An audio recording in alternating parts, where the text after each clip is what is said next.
खामगाव पुतळा प्रकरणी मातंग समाजाला न्याय मिळवून देणार असा ठाम विश्वास विधान परिषदेचे आमदार अमित गोरखे यांनी व्यक्त केलेला आहे। बुलढाणा जिल्ह्यातील खामगाव शहरात अनेक वर्षापासून लोकशाहीर अण्णाभाऊ साठे यांच्या पुतळ्याची स्थापना करण्याची मातंग समाजाची मागणी प्रलंबित होती।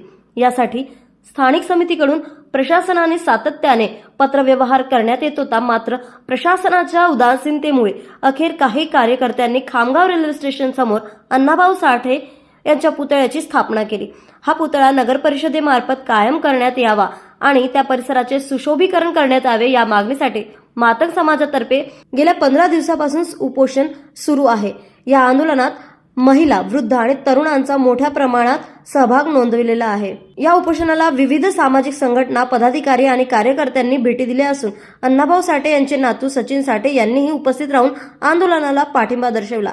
आमदार अमित गोरखे यांच्या वतीने यांचे प्रतिनिधी राजीव मानकर यांनी आंदोलनस्थळी मार्गदर्शन करताना सांगितले की पुतळा त्याच ठिकाणी बसवण्यास तांत्रिक अडचणी असल्यास शहरातील योग्य ठिकाणी त्याची स्थापना करावी, तसेच संबंधित समितीला विश्वासात घेऊन प्रशासनाने आपले धोरण स्पष्ट करावे आणि नव्या पुतळ्याची स्थापना होईपर्यंत सध्याचा पुतळा हटवू नये अशी ठाम मागणी करण्यात आली। याचबरोबर येत्या 5 दिवसात प्रशासनाने योग्य निर्णय न घेतल्यास मुंबईतील आझाद मैदान येथे आमरण उपोषण करण्याचा इशाराही देण्यात आलेला आहे।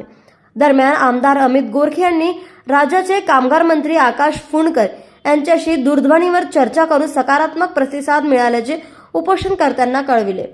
स्थानिक प्रशासनाने येत्या 5 दिवसात लेखी आश्वासन दिल्यास आणि आमदारांच्या सूचनेनुसार आंदोलन मागे घेण्यात येईल असेही उपोषणकर्त्यांनी स्पष्ट केलेले आहे।